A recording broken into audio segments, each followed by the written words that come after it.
Crecimiento espiritual y desarrollo psíquico. Fraternidad Rosacruz de Max Seidel. A la vista de la considerable atención y publicidad corrientemente prestadas al psiquismo, consideramos aconsejable repasar con nuestros estudiantes las enseñanzas rosacruces concernientes a este fenómeno y subrayar la superioridad del crecimiento espiritual positivo frente al desarrollo psíquico negativo.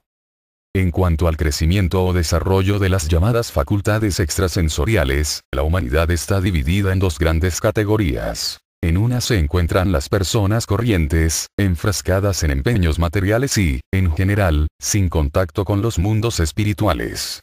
La conexión entre sus cuerpos denso y vital es fuerte. La otra la componen los llamados sensitivos, en los que esa conexión de vehículos es más laxa. Este último grupo, a su vez, se subdivide en dos categorías. La de los clarividentes voluntarios y la de los clarividentes involuntarios, negativos y sujetos a la voluntad de los demás. Una conexión laxa entre los cuerpos vital y denso facilita la sensibilidad a las vibraciones espirituales. El cuerpo pituitario y la glándula pineal, dos órganos en la actualidad durmientes en la mayor parte de los humanos, estaban, hace eones, conectados al gran simpático o sistema nervioso involuntario, proporcionándoles la clarividencia involuntaria. Pero son también los instrumentos mediante los que, a medida que el hombre progrese espiritualmente, desarrollará la clarividencia voluntaria, entonces bajo el control del sistema nervioso cerebroespinal. El hombre que desarrolla conscientemente sus facultades espirituales controla voluntariamente la vibración de esos órganos y puede ver los otros mundos cuando lo desee. El clarividente voluntario desarrolla su sensibilidad y aprende a controlar sus facultades extrasensoriales como consecuencia de la utilización de su voluntad para vivir una vida de pureza, espiritualidad y servicio inegoísta a los demás. Con el tiempo, tras haberse hecho digno, recibe la enseñanza necesaria para completar la conexión entre la glándula pineal y el cuerpo pituitario, lo que le permitirá ser un clarividente capaz y dueño de su facultad en cualquier momento. Cuando la conexión entre los cuerpos vital y denso ha llegado a ser tan laxa que parte del cuerpo vital puede separarse del resto, el clarividente voluntario puede convertirse en protector invisible consciente.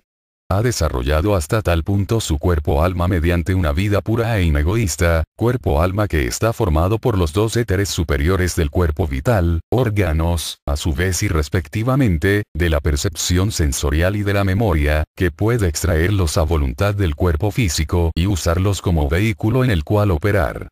Puede entonces funcionar conscientemente, tanto en el mundo espiritual como en el material y, además, recordar, al despertar por la mañana, todo lo que ha hecho en aquel mientras su cuerpo físico dormía.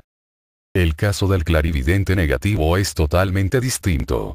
También es sensible a las vibraciones espirituales, como consecuencia de la laxa conexión entre los cuerpos físico y el vital.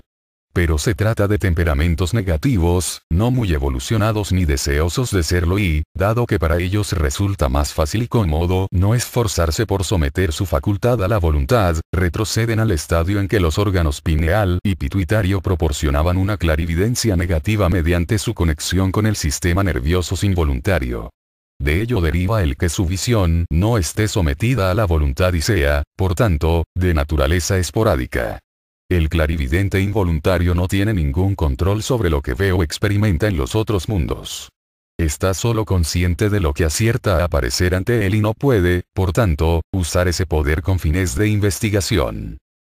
Los clarividentes involuntarios, a menudo, caen bajo el control de espíritus ligados a la tierra, que adoptan la pose de guías espirituales y que son, en muchos casos, entidades sin escrúpulos que tratan de obligar a sus víctimas a realizar sus propios propósitos.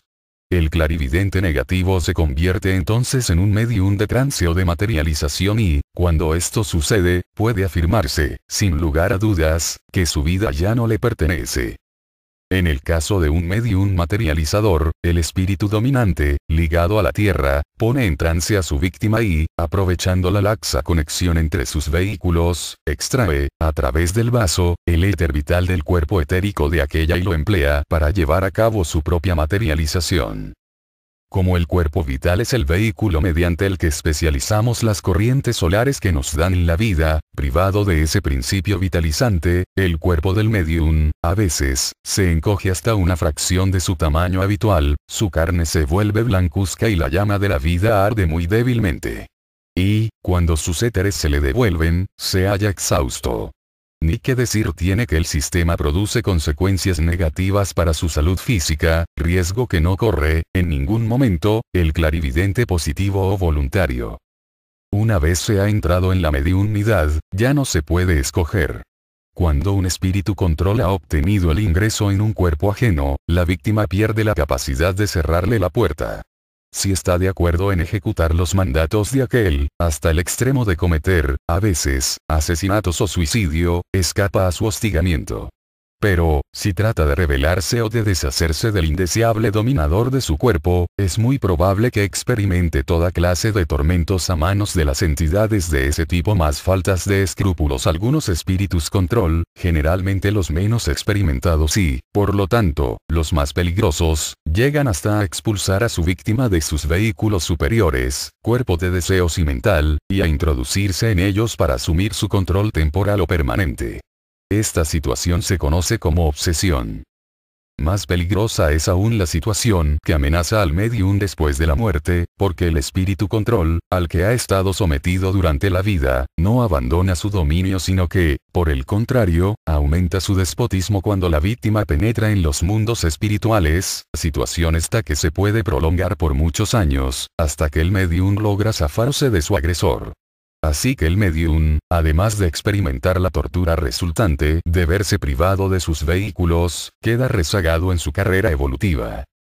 Debería ser evidente para el estudiante de la mediunidad o de cualquier otra actividad negativa, en la que un ego somete su propia voluntad a la de otro, que ello, cuanto menos, supone un grave obstáculo para su progreso evolutivo, que depende de la iniciativa individual, y, en los casos más graves, un peligro extremado, tanto para la vida sobre la tierra como después de la muerte.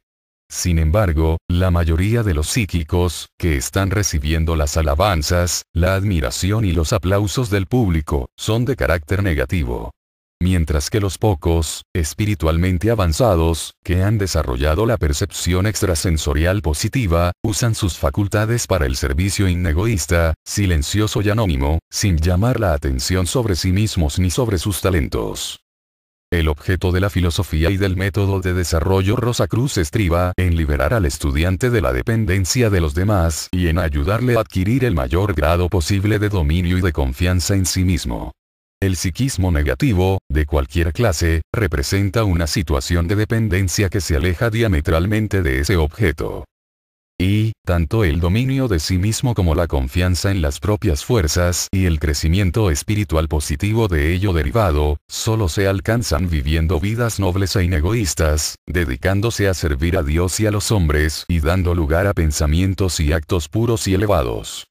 Solo de ese modo podemos fortalecer los éteres superiores, desarrollar nuestro cuerpo alma y responder positivamente a las vibraciones espirituales, a las que nos haremos cada vez más sensibles, al tiempo que aprendemos a evitar toda influencia y dominación externa. La clarividencia negativa es, por así decirlo, inevitable e involuntaria. El vidente no ha hecho nada para generar esa capacidad de percibir estímulos de los otros mundos. No lo ha buscado a propósito. Por lo menos, al principio. En realidad, algunos de esos psíquicos han manifestado públicamente su deseo de dejar de encontrarse con los, para ellos molestos fenómenos que, con frecuencia, se entrometen en sus conciencias. La clarividencia positiva, una vez adquirida, se convierte en un capital permanente que el ego retiene en las vidas siguientes, por lo menos, en tanto en cuanto continúe conduciéndose a sí mismo como lo haría un aspirante. La clarividencia negativa, en cambio, se ha fomentado por muchos que, desgraciadamente, no tienen idea de los peligros potenciales a los que se exponen. Es nuestro deber, como estudiantes y como aspirantes espirituales, desarrollar todas y cada una de las facetas de nuestras habilidades, incluyendo especialmente las suprafísicas. Pero lo es también el desarrollarlas a lo largo de las líneas más favorables a nuestro propio progreso evolutivo y a nuestras posibilidades de servir a Dios y al hombre. El desarrollo psíquico negativo es peligroso para los egos implicados y rara vez produce observaciones o revelaciones de valor intrínseco o duradero. La clarividencia positiva, en cambio, entrenada y sujeta a la voluntad y determinación del ego, es un instrumento altamente efectivo para la investigación y el estudio científico. Y, cuando esa facultad se haya convertido en patrimonio de todos los hombres, se conocerán por su medio muchas verdades espirituales. Fraternidad Rosacruz de Max Seidel.